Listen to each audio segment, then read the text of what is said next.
Chapter 2. The Council with the Munchkins.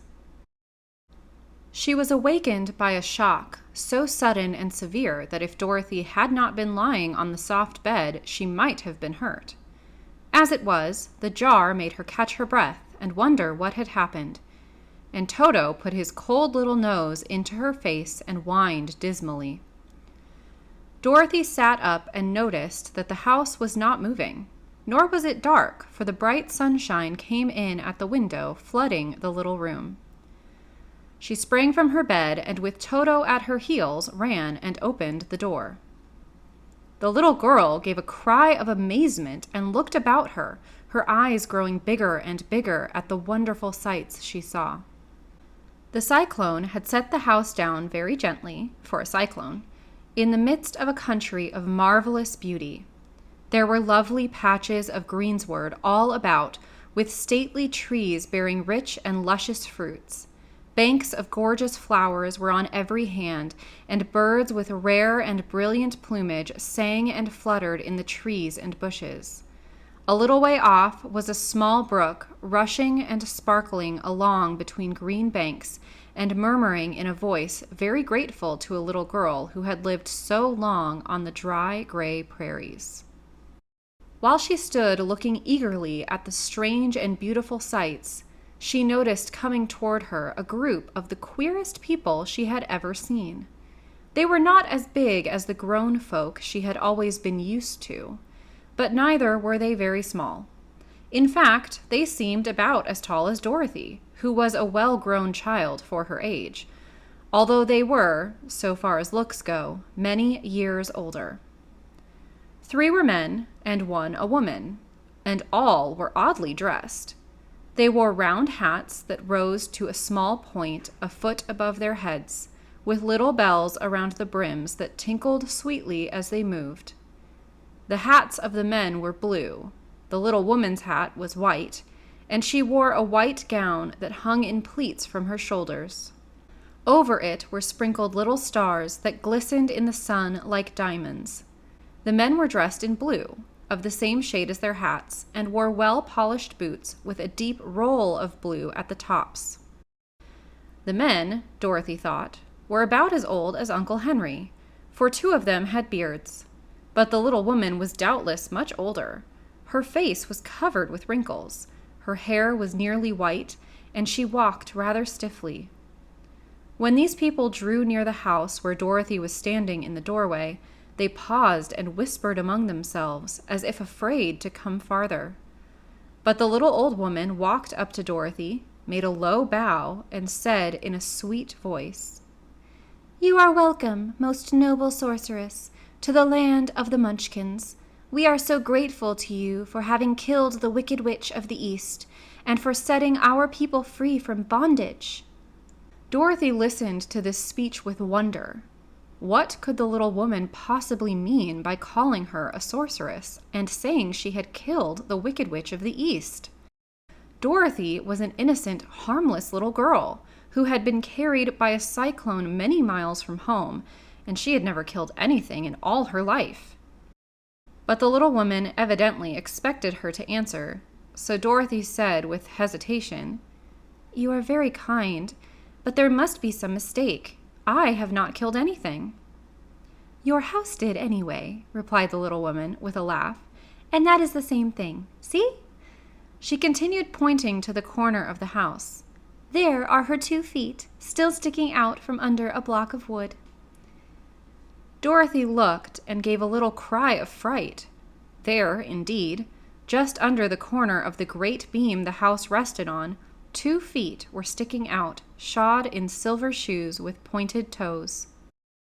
Oh dear," cried Dorothy, clasping her hands together in dismay. "The house must have fallen on her. Whatever shall we do?" "There is nothing to be done," said the little woman calmly. "But who was she?" asked Dorothy. "She was the Wicked Witch of the East, as I said," answered the little woman. "She has held all the Munchkins in bondage for many years, making them slaves for her night and day. Now they are all set free and are grateful to you for their favor." "Who are the Munchkins?" inquired Dorothy. They are the people who live in this land of the East where the Wicked Witch ruled." "Are you a Munchkin?" asked Dorothy.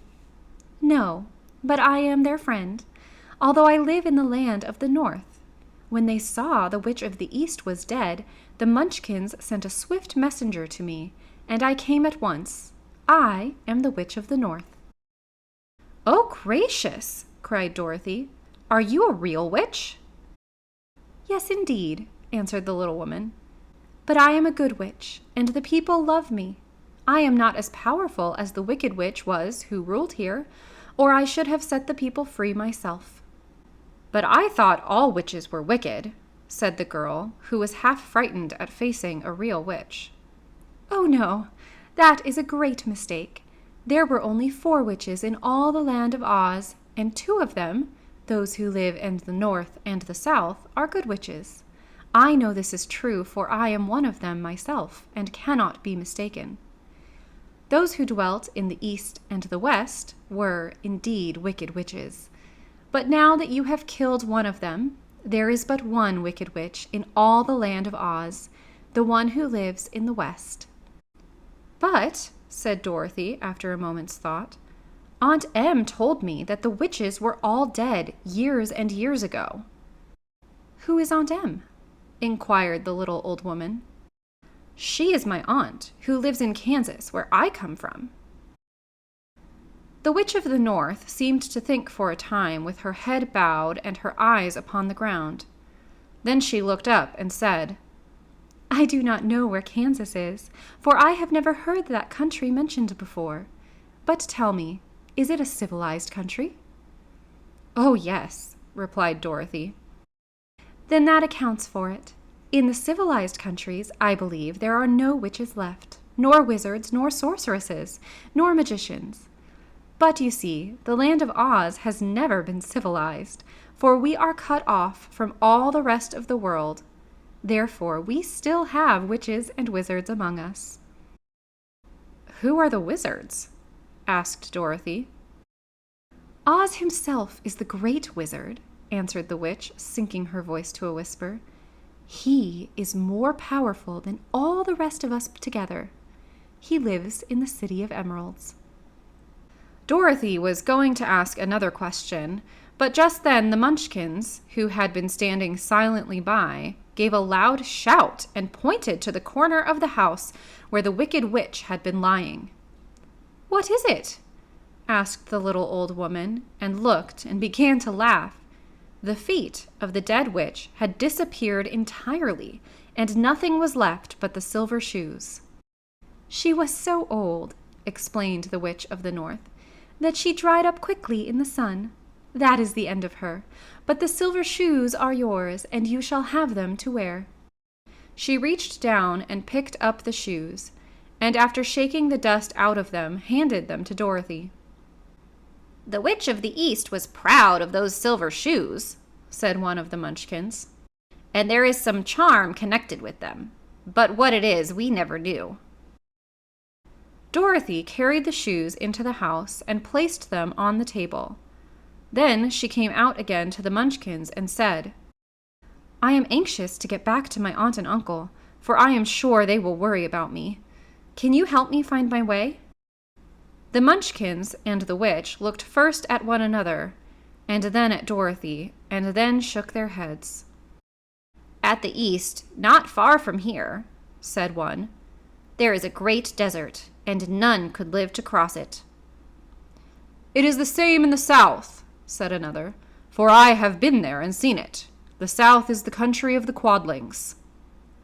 "I am told," said the third man, "that it is the same at the west, and that country where the Winkies live is ruled by the Wicked Witch of the West, who would make you her slave if you passed her way."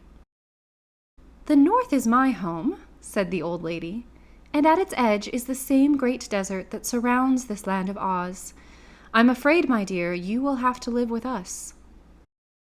Dorothy began to sob at this, for she felt lonely among all these strange people. Her tears seemed to grieve the kind-hearted Munchkins, for they immediately took out their handkerchiefs and began to weep also. As for the little old woman, she took off her cap and balanced the point on the end of her nose while she counted, 1, 2, 3, in a solemn voice. At once the cap changed to a slate, on which was written in big white chalk marks, "Let Dorothy go to the City of Emeralds." The little old woman took the slate from her nose, and having read the words on it, asked, "Is your name Dorothy, my dear?" "Yes," answered the child, looking up and drying her tears. "Then you must go to the City of Emeralds. Perhaps Oz will help you." "Where is this city?" asked Dorothy. "It is exactly in the center of the country, and is ruled by Oz, the great wizard I told you of." "Is he a good man?" inquired the girl anxiously. "He is a good wizard. Whether he is a man or not, I cannot tell, for I have never seen him." "How can I get there?" asked Dorothy. "You must walk. It is a long journey through a country that is sometimes pleasant and sometimes dark and terrible. However, I will use all the magic arts I know of to keep you from harm."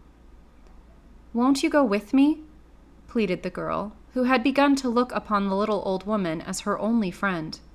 "No, I cannot do that," she replied. "But I will give you my kiss, and no one will dare injure a person who has been kissed by the Witch of the North." She came close to Dorothy and kissed her gently on the forehead. Where her lips touched the girl, they left a round, shining mark, as Dorothy found out soon after. "The road to the City of Emeralds is paved with yellow brick," said the witch, "so you cannot miss it. When you get to Oz, do not be afraid of him, but tell your story and ask him to help you. Goodbye, my dear." The three Munchkins bowed low to her and wished her a pleasant journey, after which they walked away through the trees. The witch gave Dorothy a friendly little nod, whirled around on her left heel 3 times, and straightway disappeared, much to the surprise of little Toto, who barked after her loudly enough when she had gone, because he had been afraid even to growl while she stood by. But Dorothy, knowing her to be a witch, had expected her to disappear in just that way and was not surprised in the least.